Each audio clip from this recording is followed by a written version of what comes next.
அதே போல 2014 ஆர்டிஎஸ் தோழர்கள், எனக்கு பெண் தோழர்கள் அங்க உட்கார்ந்து இருக்கும்போது நான் பெண் தோழர்களுடைய முகத்தை தான் நான் பார்த்துட்டு இருந்தேன். 10/2/2014 காலவரையற்ற வேலை நிறுத்தம் தொடங்குது.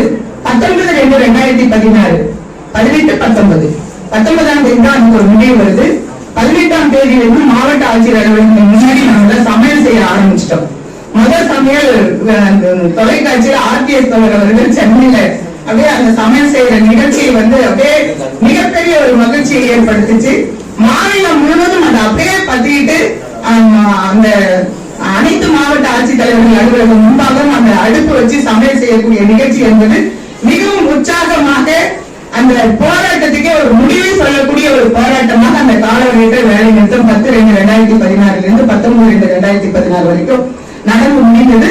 அதுதான் மிகப்பெரிய ஒரு திருப்பு முனையாக அன்றைக்கு இருந்த மாண்புமிகு முதலமைச்சர் ஜெயலலிதா அவர்கள் சட்டமன்றத்தை முடித்து மீண்டும் வீட்டுக்கு போய் யூட்டர்ன் அடிச்சு திருப்பி வந்து ஒரு 11 அறிவிப்புகளை அறிவித்த ஒரு போராட்டமாக அது நடந்து முடிந்தது என்றால், அன்றைக்கும் பல சங்கங்கள் போராட்டத்துக்கு வரேன்னு சொன்னாங்க, வரலன்னு சொன்னாங்க. ஆனா தமிழ்நாடு அரசு ஊழியர் சங்கம் அன்னைக்கு ஆர்டிஎஸ் தலைமையிலும் மாநில தலைமையிலும் அடுத்த தலைப்பு எடுக்கக்கூடிய அமைப்பின் ஆணைகள் என்ற தலைப்பு எடுக்கக்கூடிய நம்முடைய ஸ்தாபனத்துடைய முன்னாள் மாநில பொதுச் செயலாளர் அவர்களும் அந்த நடத்திய அந்த போராட்டம் என்பது அந்த அறிவிப்புகளை பெறுவதற்கு காரணமாக இருந்தது என்று சொன்னால், இன்றைக்கும் நாம் அந்த காலவரையற்ற வேலை நிறுத்தத்தை அறிவித்திருக்கிறோம். ஆனால் நாளைக்கு ஒரு பேச்சுவார்த்தை நடக்குது. 22ஆம் தேதி அந்த பேச்சுவார்த்தை நடக்குது. எவ்வளவு சங்கங்கள் போறாங்க, எவ்வளவு சங்கங்கள் போராட்டத்தை முடிச்சுக்கிறேன்னு சொல்லிட்டு வர போறாங்கன்னு நமக்கு தெரியாது.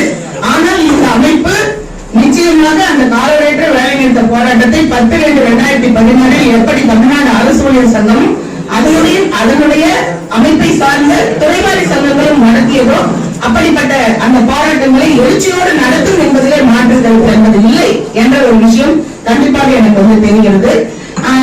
அது எத்தனை அமைப்புகள் வாபஸ் வாங்கிக்கிட்டாலும் போராட்டத்தை நடத்த மாட்டோம் என்று சொன்னாலும் நம்முடைய தமிழ்நாடு அரசு ஊழியர் சங்கம் நிச்சயமாக இந்த போராட்டத்தை வலுவோடு முன்னின்று நடத்தும். 2014 ஆர்டிஎஸ் தோழர் தலைமையிலும் பாலு தோழர் தலைமையிலும் பேச்சுவார்த்தைக்கு 7/2/2016 துறைவாரி சங்கங்களை பேச்சுவார்த்தைக்கு கூப்பிட்டாங்க. ஆனா போன துறைவாரி சங்கங்கள் அத்துணை சங்கங்களும் இன்னைக்கு அவ்வளவு துறைவாரி சங்கங்களும் இருக்கும். கங்கா தோழர்லாம் அந்த பேச்சுவார்த்தைக்கு போன தோழர் தான். நாங்க அவங்க எல்லாம் ஒன்னாதான் நின்னோம். போன தலைவர்கள் அத்துணை பேரும் எங்கள் துறை சார்ந்த கோரிக்கைகளை எங்களோடு பேசுங்கள், பொதுவான சங்க கோரிக்கைகளை எங்களுடைய தலைவர்களோடு பேசுங்கள் என்ற அந்த வாக்குமூலத்தை உறுதியோடு யார் எங்களுக்கு சொல்லித்தரல, ஆர்டிஎஸ் தோழர்களோ மாநிலத்தோழர்களோ எங்களுக்கு சொல்லித்தரல. அதை போல வலுவாக உறுதியோடு இருக்க வேண்டும் என்பதுதான் இந்த பயிற்சி. நாம் இந்த போராட்ட காலத்தை விட்டோம் என்று சொன்னால் இனி வரக்கூடிய எந்த ஆட்சியிலும் வாங்குவதற்கு வாய்ப்பில்லை என்ற அடிப்படையிலே இது ஒரு சரியான காலகட்டம். எப்பொழுதும் நாம் தான் தமிழ்நாடு அரசு ஊழியர்